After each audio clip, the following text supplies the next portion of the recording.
माघ मास शुक्ल पक्ष प्रतिपदा ठारू श्री पंचमी भितर बुधवार किंबा शनिवार महाप्रभुंकर पद्मवेश अनुष्ठित होता है। सेतिपाई समस्त प्रकार प्रस्तुति करुचंती शिल्पी माने। आम सहित अच्छा बसंत रणा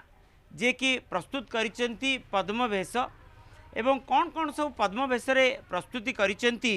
एवं बुधवार महाप्रभु विभूषित हेबे एवं केतेबेले विभूषित हेबे ए समस्त नीतिकांति किभଳି भाव संपन्न करा जिवो सेतिपे आम सांगे अछंती गोपीनाथ सिंगारी जे कि सिंगारी सेवक महाप्रभुंकर माने श्रृंगार करिवे पद्मवेशरे। श्रीयुक्त बसंत रणा कौन कौन सबू महाप्रभुंक पई पद्मवेशरे प्रस्तुत करिचंती कारण शीत दिन रे महाप्रभुंकर पद्मवेश एवं शीत दिन रे पद्म मिली न थाए तेणु सोल रे प्रस्तुत करा जाय थाए महाप्रभुंकर ये अनन्य दुर्लभ दिव्य एवं भव्य दृश्य कौन सब प्रस्तुत करिचंती। आमे प्रथमे सोलरे प्रस्तुति करछु छोट छोट जो पद्म फूल बा 16 पाखुड़ा पद्म फूल ये महाप्रभु मस्तक उपरे बा चूल खंजा जीव पद्म फूल ता सहित आंब आंब कषि रहिबो एवं श्रीहस्त रहिबो पद्म कढ़े कदम्ब माଳ बा आंगुठी माଳ मध्य खंजा जीव ता सहित चरण भागर रहिबो गछ एवं दुईटी लेख हंस एमती समान है 4टी हंस 4टी करपल्लव 7टी गछ एवं सिमक पद्म होची 3टी चूल ये सोलरे आम प्रस्तुति करी सब सुंदर भाव में खंजित करी भाव पद्म वेश आम प्रस्तुति केतोटी पद्म लागिबो एवं महाप्रभुंक श्रीमुखर चतुर्पार्श्व किभଳି भावे सुसज्जित हेबो एवं महाप्रभुंकर से दिव्य दृश्य भक्त देखि आह्लादित हेबो। आमर ये पाखापाखि जो 16 पाखुड़ा पद्म फूल हूँ 80टी तैयारी कराए कि महाप्रभु मस्तक पर लगी था 21 फूल लगी था आ बाकी रहा हूँ विमला महालक्ष्मी के भुवनेश्वर समस्त गोटे गोटे पद्म फूल दिज्व ता सहित हूँ आम चलती प्रतिमा मधुबन मन पद्म फूल जो पोखरिया भितर समस्त नीतिकांति संपन्न हम पोखरियाटी माने जेमती लगुव पद्म पद्म भाया लगुव एवं महाप्रभु पद्मवेश पोखरिया मध्य हंस खेलुथिबे से अनन्य रूप। हाँ निश्चिंत भाव जमी पोखरी पुष्करणी जमी आमर पद्म फूल फुटी एवं ता पतर थो एवं हंस खेलुव जमी देखा से भाव में सिंहासन आज परिपूर्ण होता है केवल ये सोलरे पद्म फूल खंजा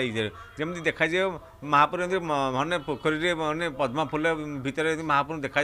से भाव में प्रत्येक भाव में माने हंस खेलुवे बहुत सुंदर देव ये एत भेष महाप्रभु होता किंतु यही भेष महाप्रभु ये भेष महाप्रभु शयन करता ता परदिन मंगला आरती पर भक्त को दर्शन दे था पद्म वेश एवं अंबालु खीरी एवं मो कैमरा पर्सन सोमनाथ गच्छिकार को टिके कहिबी अगणित दर्शक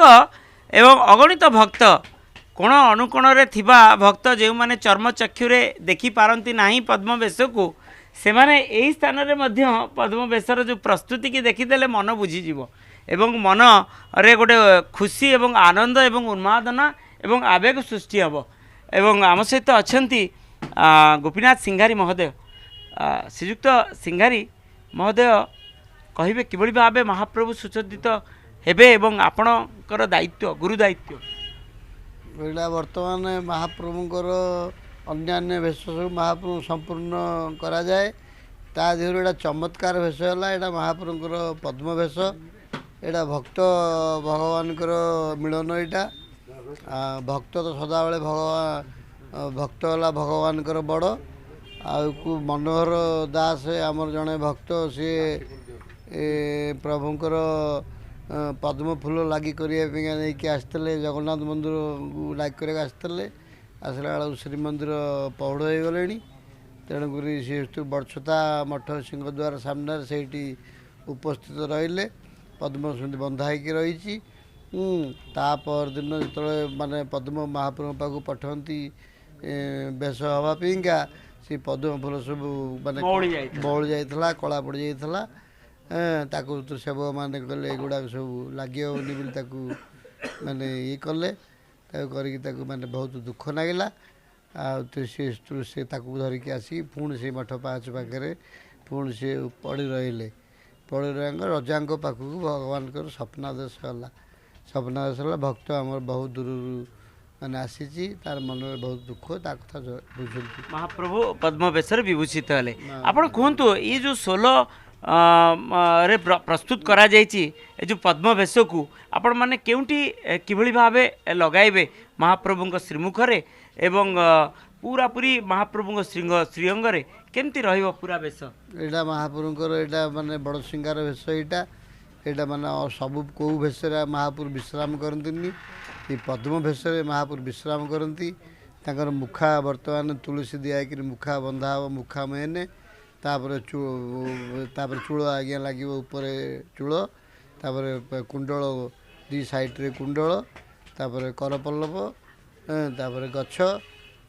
ମାନେ ସମ୍ପୂର୍ଣ୍ଣ ଭଗବାନଙ୍କର ଅଳଙ୍କାର ତିଲକ, ଆଉ ସମ୍ପୂର୍ଣ୍ଣ ଏଇଟା ମହାପ୍ରଭୁଙ୍କର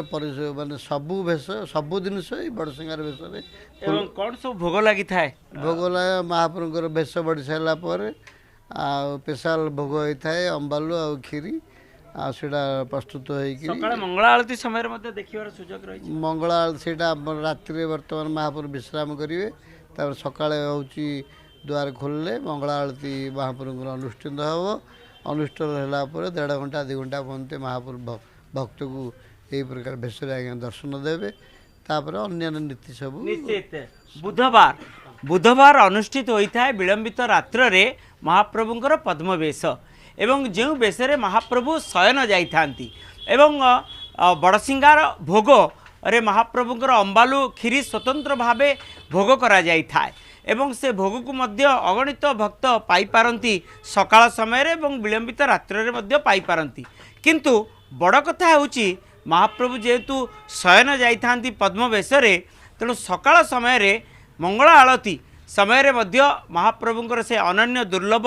ବେଶ ଦେଖିବାର ସୁଯୋଗ ରହିଛି ଏବଂ ତାପରେ ହିଁ ମଇଲମ ଯାଇଥାନ୍ତି ମହାପ୍ରଭୁ ଏବଂ ମହାପ୍ରଭୁଙ୍କ ଦୈନନ୍ଦିନ ନୀତିକାନ୍ତି କରାଯାଇଥାଏ। ଅର୍ଥ ଗୁରୁବାର ସକାଳ ସମୟରେ ମଧ୍ୟ ମହାପ୍ରଭୁଙ୍କର ସେ ଅନନ୍ୟ ଦୁର୍ଲଭ ଦିବ୍ୟ ଭବ୍ୟ ସେଇ ମାନେ ପଦ୍ମ ବେଶ ଦେଖିବାର ସୁଯୋଗ ରହିଛି। ପୁରୀରୁ କ୍ୟାମେରା ପର୍ସନ ସୋମନାଥ ଗୋଛିକାରଙ୍କ ସହ ମଧୁସୂଦନ ମିଶ୍ର, OTV।